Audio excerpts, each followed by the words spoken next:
right, guys, this is Crazy Kev here, and I'm here with Greg Jones. Greg, how we doing, my man? Hey, Crazy Kev, man. I'm good, brother. How are you?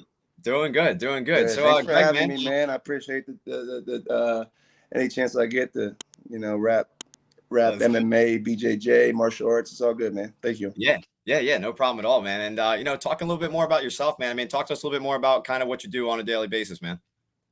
What I do on a daily basis is I'm one of the founders and coaches at Killcliff FC, that's located in Deerfield Beach, Florida.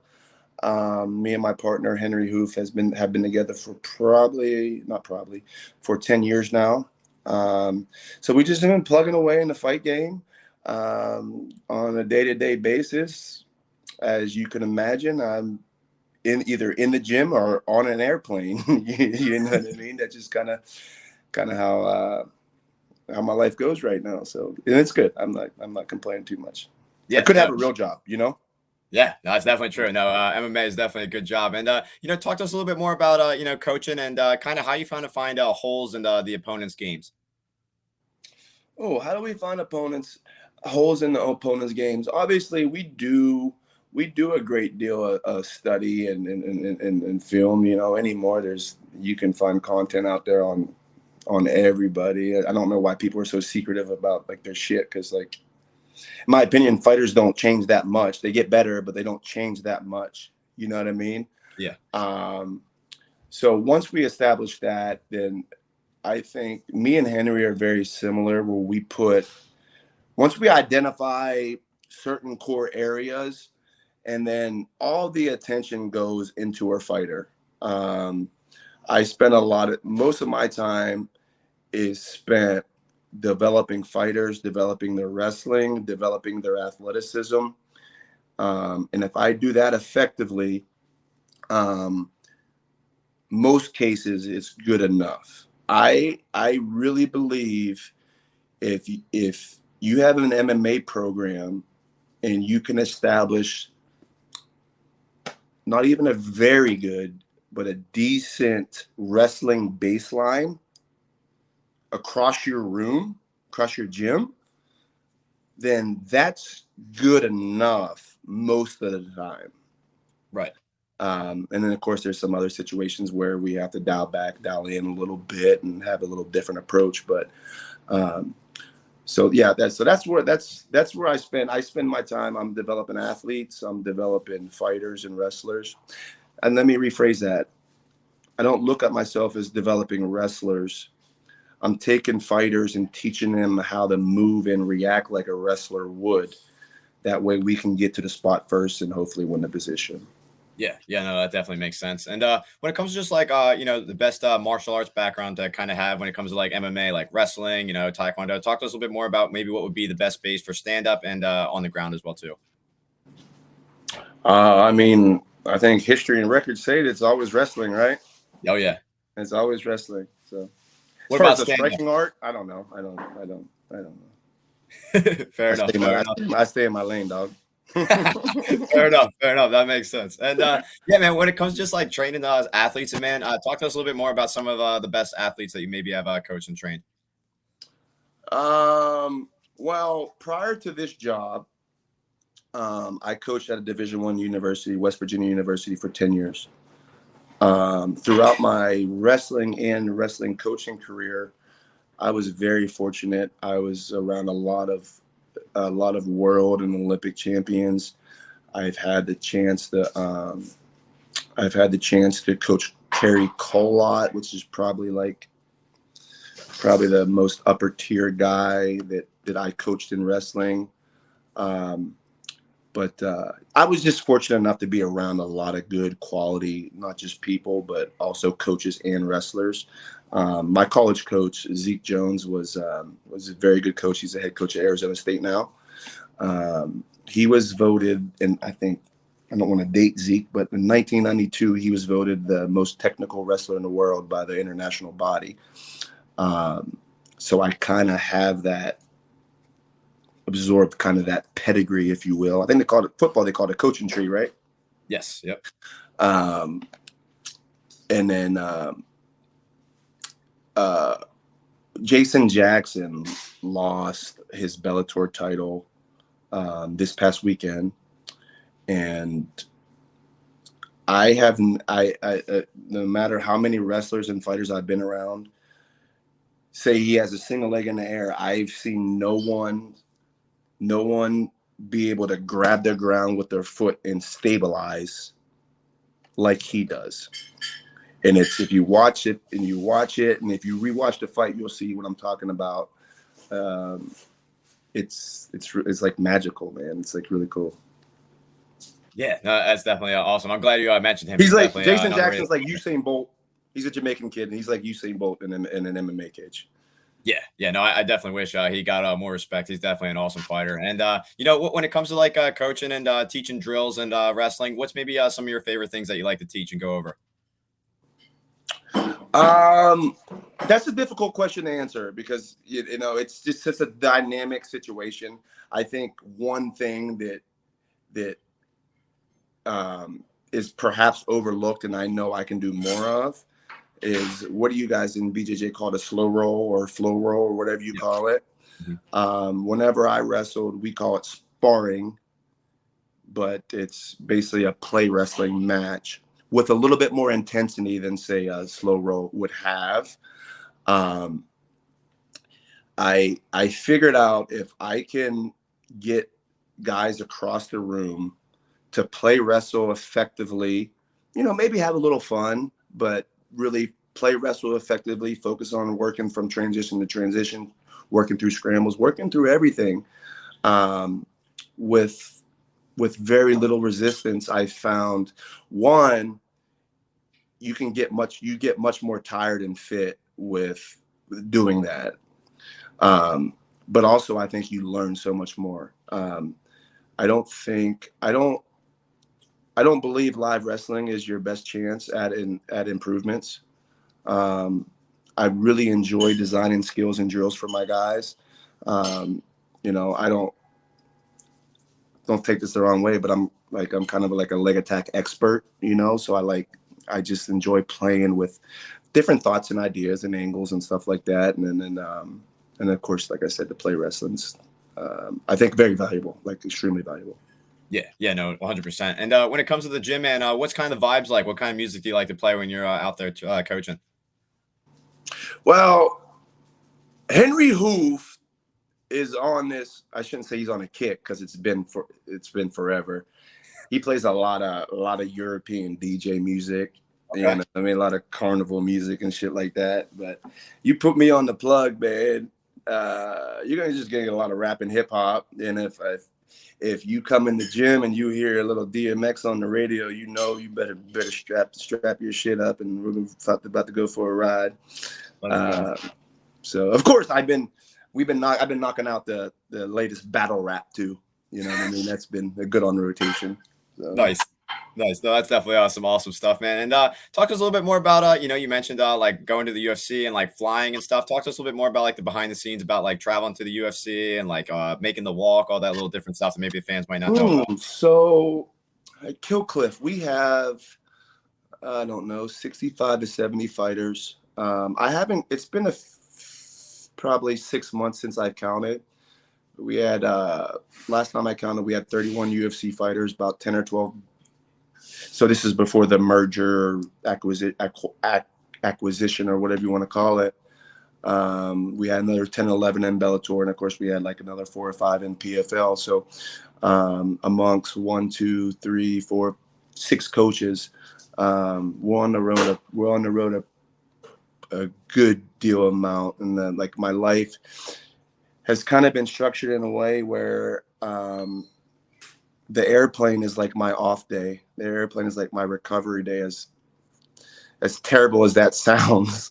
But I used to be really afraid of flying. I used to have anxiety when I flew, and I got to a point where I'm like, Greg, especially once I had kids, I was like, when else do you have 4 hours to sit down and no one can bother you? You know what I mean? So I just getting a real peacefulness whenever I travel.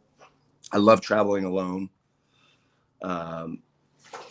But you said the walk. I don't know about the walk. But if we rewind, and those moments just before the walk are the most raw, honest moments a human being can experience. There's no other valuable time um, to learn and understand yourself.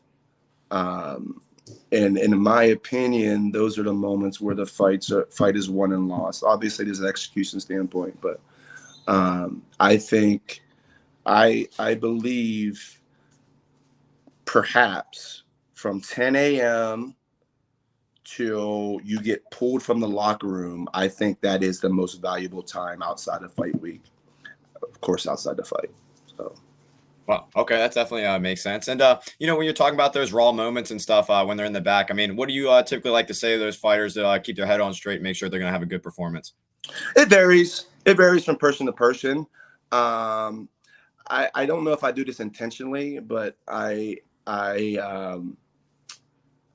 just kind of self observation. Like I usually work in pair. I use a lot of cue words. I don't talk a lot. I talk more for some guys than others. But I'm of the belief that this is their experience. I'm here to help, not to make it my experience. So I think I've developed a really good kind of sixth sense to feel what my athlete or fighter is feeling. So I go a lot off of feel. It's kind of esoteric or whatever, but I think I've been able to refine that.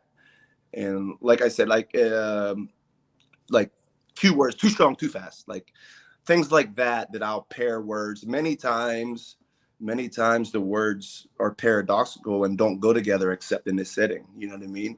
Well, Yes. before we walk out, well, relax and intense. Reminder, relax and intense. Like that doesn't make sense. You can't be relaxed and intense at the same time, but in this setting, it lands and guys know what I mean.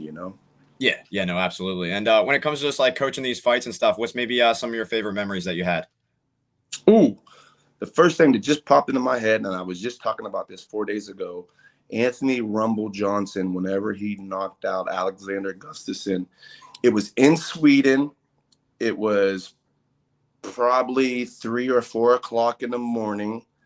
It was a real cool, big arena and it was really steep with 50,000 people in it. And it felt like people were hanging over top of you, one of those venues. Yeah. Um, and he stopped him. So uh, there's many, but that's one that just like really stuck out to me just now. As you like as soon as you asked, my brain went right there before you even finished the question. That's awesome. That's awesome. And obviously with you flying and stuff, I mean, how do you deal with all these different time zones and stuff, man? I really don't. Fair I enough. really don't. One of the challenges I face is my life doesn't have like a routine or a schedule. This shit, and I pay for it. I mean, I'm not bitching, but I pay for it at times. Like, um, for what we have, the quality of fighters we have, and the number of fighters we have, this shit's not for everybody. And I don't say that in an arrogant kind of way. I'm just saying this is the path I chose, and this is what works for me. Um, but yeah, I don't. I sometimes I do it really good. Sometimes I really don't. I'm human, uh, but yeah, it's challenging at times for sure. For Yeah. sure. But Yeah. Yeah. No, it definitely makes once sense. again, like we said before, though, I could have it a lot worse. Yeah, no, you definitely could. And yeah, no, that definitely makes sense. And when these fighters when they go out there and they win and stuff, do you happen to go to like any of their after parties and celebrate with them? And if so, talk. I haven't done an after party in probably 7 years. Wow. Okay. Seven How or eight come? years. Yeah, yeah. Huh? How come? What's Um,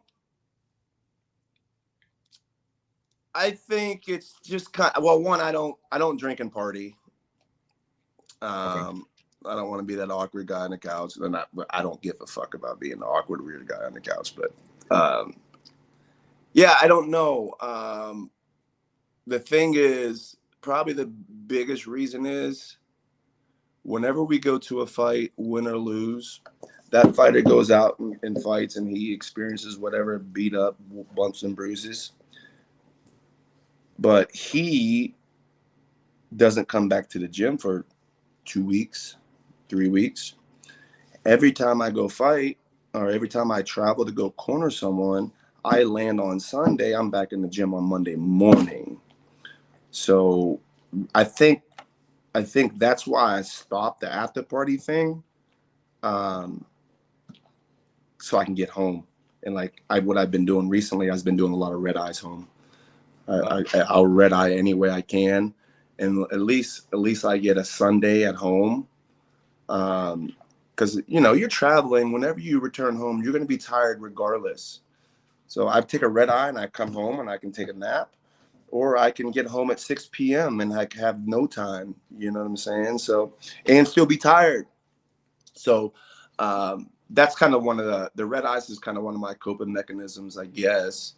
And it works most of the time. Sometimes they build up on you though, Yeah, fucking go to Vegas 3 weeks in a row and have 3 red eyes home and just like, where am I, Yeah, no, fair enough. And after the fights, man, I mean, how quickly do you like to watch the fights back and try to take some notes on it? I probably only rewatch I would say probably about 40% of our fights. Okay. I go back and rewatch, probably about 40% of them. Because many times it's just on to the next, on to the next, on to the next. I don't know if that's good or bad or what, but it's just what I do. What was the second part of your question? I was just asking, basically just how quick do you, watch the fights back, and it's like how quickly do you take notes on the fights? Yeah. After you watch it? I really like, rewatching it with the fighter, within a week, while the emotion of it has passed, but things are still fresh here, so we can revisit them, and it's very valuable for us. So do you like to rewatch the fights typically if they're winning or losing, or like does it matter? No, it just doesn't matter. I'll watch one or I won't watch this one. You know what I mean? It's just I have no rhyme or reason. Maybe if there's like a shitty decision that I think, I'm like, let me rewatch this shit. Let me see what's going on. And then obviously there's the coaching and evaluation standpoint too. But yeah. Yeah, no, fair enough. And with you being the fights live and stuff, how do you think maybe just in MMA they can maybe fix judging to kind of make it more like more focused in? I don't know, and that's a hot current topic. Not current. It's been a topic for a while now. I don't know how you insert a level of accountability into the system. There has to be a level of accountability. There just can't be this bizarre thing and things go unanswered. I know the commissioners all kind of huddle together and like recap the night after every fight card. But that's his colleagues. Like there's no, and I don't know if I'm going to go as far as open judges up to the media press conferences either. So like, I don't know, but there has to be some type of accountability and responsibility. And it's unfortunate. I don't think we can trust the commissions to do that.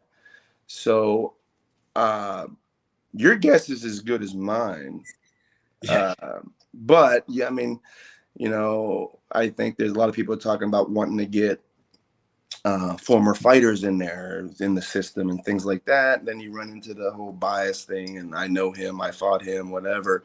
So that's a really good question. If I had an answer, I would be attempting to change it. A firmer answer, I'd be attempting to change it. But definitely some sort of accountability of some nameless or some faceless guy who not only made a bad call, but potentially really set back this guy's livelihood.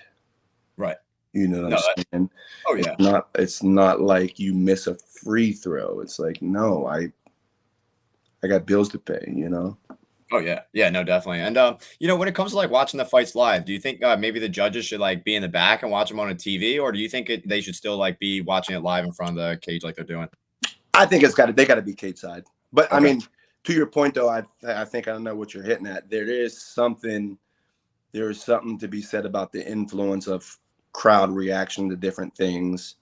And MMA fans may or may not react to strikes that look good but aren't necessarily effective, and that carries on to the judges and things like that. But yeah, I think they have to be live. I think they should be live. I think there's a feel that you have to have, but at the same time, it's like, if someone that doesn't know shit about fighting watches this fight and say that guy won, what the fuck are you looking at? Sorry, my language. Don't worry about it. You can curse on the show. So yeah, I don't man, give a fuck anyway. I was just being nice, dog. So yeah, man. Like I mentioned at the beginning of the show, man, I'm a Taekwondo instructor. I've been teaching for 6 years, training for 19 years. So I started when I was 5 years old. So I love martial arts. And yeah, man. With that being said, with all the guys I have in my gym, what advice you give to them? Keep on coming into the gym to keep on getting better and better every day. Well, I don't know you beyond your introduction a few days ago and doing this interview. But what I tell every aspiring MMA fighter, ultimately it's the fight game. So just like in many other areas of your life, you have to make sure you find the right people. And then once you do that, that gives you a chance. I just, like I've been doing this 10 years, and like, I don't know, like maybe the last year and a half, it seems more like the fighters, many of the fighters' ambitions and motivations seem to be constantly being exploited by someone, whether it be this strength coach or this guy with this secret Taekwondo technique or this guy like that. So that's why I say find the right people, because there is a lot of vultures out there. And, many of them just, or I shouldn't say just, are interested in just making a name for themselves. So yeah, that's what I would say. Everything starts with people, right? And you can be in fucking corporate, wherever, McDonald's, or, you got to work with the right people. And I guess not with the right people, but the right people with the right intentions. Yeah, no, 100%. And with you mentioning Killcliff, man, what's your opinion on my boy Kevin Pease? P Easy. I love Kevin. Kevin is just getting started now, kind of. He's early in his career. I think he has a chance to be pretty good, provided he continues to do the right things and things like that. So he's good. I think his personality and disposition gives him a chance to take a swing at it. Really good. And we got to get a striking. Maybe you come up there do some Taekwondo for you a little bit for a couple of weeks, get a striking to catch up to his wrestling. And Kevin's great. Yeah, no, he's awesome. I did like the CFFC press conference with him when he was fighting CJ Lafregola, and I just love listening to him talk and his confidence and everything. And he was like the first guy I interviewed that was out of the UFC, and I told him, I was like, hey man, I was like just your personality, the way you were talking, I was like, it made me want to kind of find like other athletes like you, and just like he's such a solid dude, and there's a lot of cool stories. Oh yeah, in things like that. Like I'm just so. I admire a lot of these guys so much, because this shit, not just the physical performance aspect of it, but, obviously the financial and like things like that. I admire the sacrifice and the things. Like I wouldn't do it if I was 25, 24, 21. I would not choose to. You got to suffer a little bit. Not that I'm opposed to suffering, but, I could have wrestled beyond college. But back then there wasn't a lot of money in it. And my deciding factor was, I said, I knew I can be a good coach and a good wrestler, but I couldn't be good at both at the same time. And then I got to the point where I was like, I don't want to wrestle for, I don't know, 4, 5, 6 years, be 29 years old with no resume and like having to start then. So that's how I got into coaching anyway. Yeah, no, that's definitely awesome, man. And getting back to the Taekwondo, that was actually what I was going to bring up. That's my big goal with my channel. I like to start doing these interviews, and then in the future, I'd like to start training with these fighters, just kind of learning and growing. Because I definitely need to work on my wrestling game. My Taekwondo, like my stand-up, isn't bad, but man, my wrestling definitely needs a crap ton of work. Most people's does. Oh yeah, is that good English? Most people's does. Most people do. Yeah, you know what I mean. Oh yeah, no, I definitely know what you mean. Greg, man, it's been awesome talking to you, and thank you so much for coming on the show. What's maybe your final message out there for the fans watching this video? I don't know if I have a really final message. You know, we have I guess I'll just end with, we have a lot of good quality fighters in our gym at Kill Cliff. Support your fighters, man. If you're a fan, business, potential sponsor, friend, family, whatever, this embarking on an MMA journey can be a long and lonely journey, and it's going to be very difficult. So, as I said, find the right people. I'm telling those right people to support their local, national, whatever, international fighters, because it's integral to whatever their process is. Yeah, no, definitely. And Greg, man, it's been awesome talking to you. Thank you so much for coming on the show. It means a lot, and I'm looking forward to what's next with you, and hopefully we can do another one in the future. Thank you again. Yes, sir. No problem. I look forward to it, man. Thanks for having me again, man. You're the man. All right, we'll stay in touch, because like I said, I seriously am definitely interested in maybe come down, maybe training with you guys in the future, even if it's like not even for a video. I think it would definitely be awesome. My wrestling definitely needs a lot of work. No doubt. Yep. We have a pretty, I think we have probably the most open door policy is any gym that's at our level anyway too. So yeah, we like new training partners. Let's do it. All right, man. Like I said, we'll stay in touch. And yeah, man, thank you so much for coming on. It means a lot to me, my man. Cheers, brother. Thanks, guys. Yeah, man. Take care.